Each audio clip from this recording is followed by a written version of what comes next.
fait qu'on a envie de garder que le positif de la vie. Et moi, j'étais là pour me battre à ses côtés, lui donner en fait la force qu'il avait plus. Parce qu'en fait, il n'avait jamais été malade. Et c'est vrai que d'un coup, se retrouver malade, c'était... il a changé, c'est devenu un autre homme. Il était plus à l'écoute de son corps. Il avait... et donc, pour moi, j'avais... Enfin, c'est pas que je me suis imposée, c'est que c'est venu comme ça. J'avais la force pour deux. Pour m'aider, effectivement, ma compagne a été présente tout le temps. Elle est déjà dans le milieu médical. Elle m'a beaucoup aidé.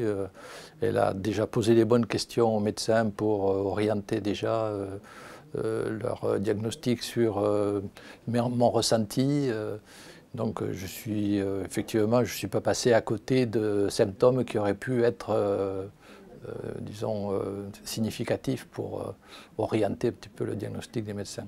L'accompagnement n'a pas impliqué chez moi une différence de vie fondamentale, dans la mesure où, je ne vais pas dire que je suis casanier, mais je ne suis pas un fanat de sortir, voyager, etc., toujours un pied en l'air devant l'autre, que je n'ai plus d'activité professionnelle, donc bon, ben, vivre doucement, calmement. Enfin, faut dire qu'il a toujours fait la cuisine et qu'il fait les courses. De ce côté-là, je suis libéré de tout ça. Ça n'a rien à voir avec le l'homme, ça n'a pas changé. Non, mais ça m'aide quand même. Il faut se prendre en charge soi-même. L'autre, il est là, il regarde, ça va pas. Bon, on est là, si ça va. C'est tout. Hein. Comme je suis d'un tempérament assez optimiste, chaque fois qu'on lui annonce qu'on va faire un traitement, je me dis, bon, ça va marcher. Bon, ça ne marche pas, je suis déçu, mais on me dit, il y en a un autre, hop, je repars sur l'autre. Après, bon, chacun le vit comme il veut, comme il peut.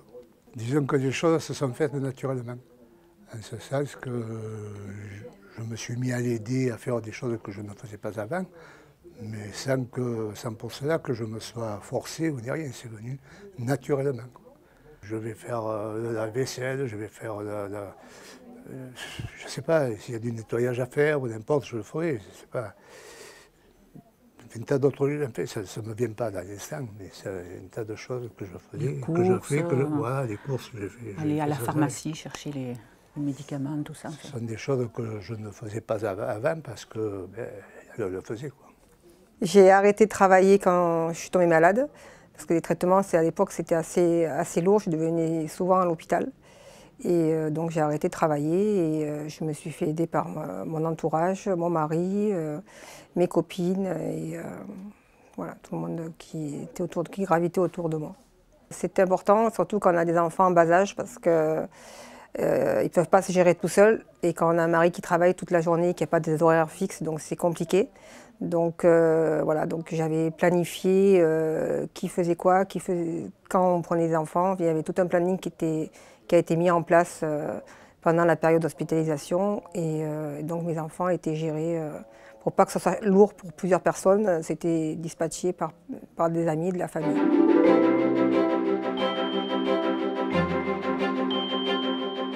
Les difficultés que peuvent rencontrer les enfants qui sont dans notre cas, et je parle pour ma sœur également qui vit et habite, travaille en Californie, n'a pas la possibilité de remonter aussi facilement que moi. Alors quand je dis remonter, c'est tout simplement que mon père se trouve quand même à 600 km de mon lieu de vie. Donc c'est pas du tout évident d'être en contact avec l'équipe soignante. Les difficultés également sont liées au fait qu'on voudrait aider beaucoup plus et que finalement on se sent un petit peu impuissant à distance. Les difficultés elles sont liées un peu à l'aide. J'ai essayé de trouver l'aide et puis forcément de la répercuter à mon père pour dire qu'il n'était pas tout seul, qu'il y avait des associations qui existaient, il y avait des malades qui échangeaient, qui communiquaient sur leur traitement et qui avaient moyen de se rapprocher.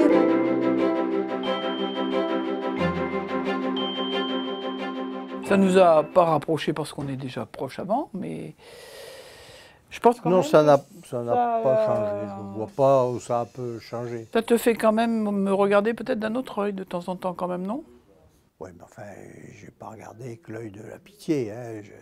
Au contraire, il faut booster ce qui peut être boosté. Là, elle aime son travail, ben, il faut lui dire c'est bien, il faut continuer. Et l'aider dans le boulot, il faut que le matériel marche, il faut que tout fonctionne, quoi.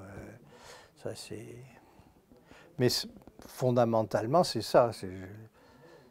C'est pousser sur le positif et non pas s'engrainer sur le négatif, quoi. La maladie nous a énormément rapprochés. Elle nous a énormément rapprochés. Il y a une attache qui est très profonde. Parfois, si on doute, comme c'est une liaison que j'ai eue à partir de 55 ans ou 60 ans, donc ça nous a encore beaucoup plus rapprochés. Ça change le quotidien, c'est que vous avez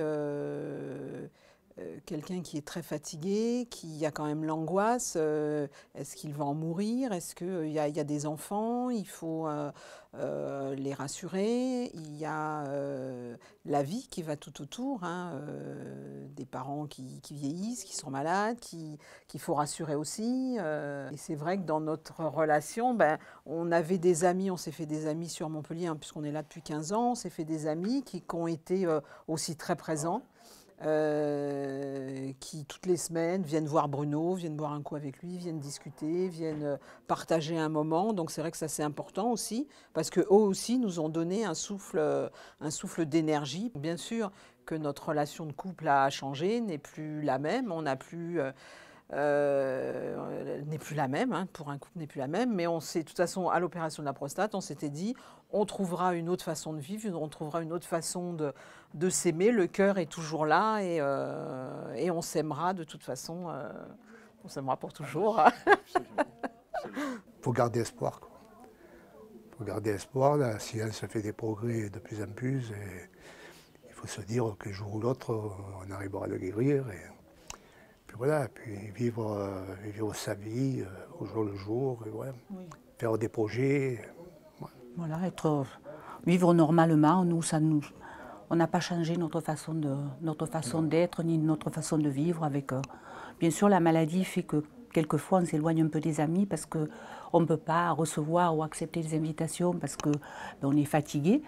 Bon, ben voilà, reprendre le cours de sa vie comme on l'avait laissé à un moment et avancer tranquillement.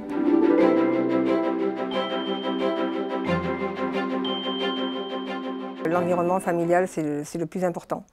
Et après, il faut essayer de faire des choses et de ne pas se dire qu'on est malade, quoi. Tant qu'on peut, il faut se forcer. Bon, on a toujours été très près l'un de l'autre, pour ne pas dire très amoureux l'un de l'autre. Mais ça m'a encore plus rapproché, quoi.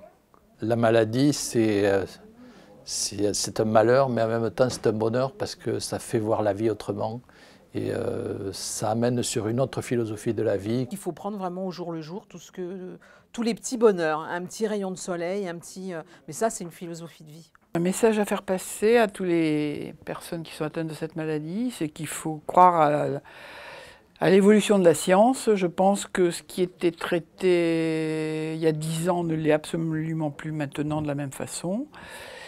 Donc, il faut toujours avoir l'espoir dans des nouvelles thérapies, hein, et c'est ça qui doit nous booster et aller de l'avant.